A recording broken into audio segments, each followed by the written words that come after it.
ఏంటిది? టాయా? ఏంటి నీ చేతిలో ఉందది టాయా? టాయ్ అయితే నాకు ఇచ్చేయి, నోట్లో పెట్టుకొని కసకస కరికిస్తా. ఏంటిది ట్రీట్ ఇచ్చింది టాయ్ ఇమ్మంటే? అయినా ఇదేదో తేడాగా ఉంది బాబ్జీ. ఎవ్వరు నేను అడగకుండా ట్రీట్ ఇవ్వదే?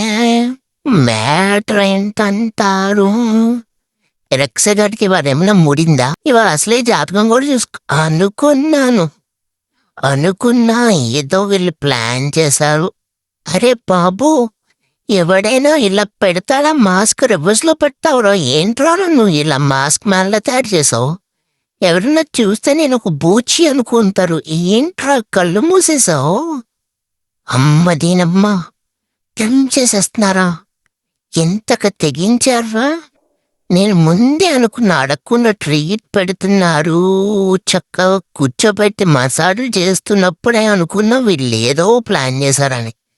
అరే బాబు, నీకు ఎక్స్పీరియన్స్ ఉందా? ఎలా పడతానో పీకేకు. అసలే ఇప్పుడు అనక్సా ఇన్ఫ్లుయెన్సర్, అసలే పబ్లిక్కి చూపించుకునే ఫేస్ కొంచెం నీట్గా చెయ్యమ్మా. తేడా అయితే అన్నీ మూసుకొని ఇంట్లో కూర్చోవాలి. వాకింగ్ కూడా వెళ్ళలేనురా, ఎందుకంటే వాళ్ళు వీళ్ళు చూసి నన్ను నవ్వుతారు కదా.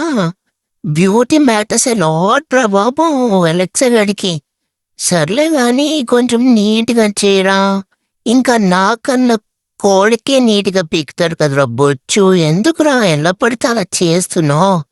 ఈ ట్రిమ్మింగ్కి కారణం ఏంటంటే నాకు ఒక చిన్న ఇన్ఫెక్షన్లో వచ్చింది స్టమక్ దగ్గర.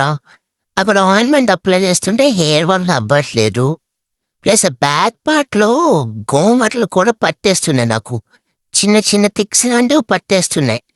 వాటికి ఒక ఏదో రాస్తున్నారు వీళ్ళు లిక్విడ్ లాగా.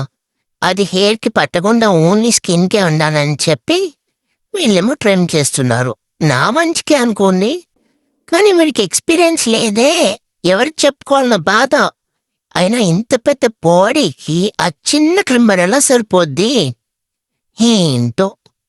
అయినా ఎందుకురా బాబు నన్ను టార్చర్ చేయడానికి ఈ బాధ్యత కుదిరిందా మీకు?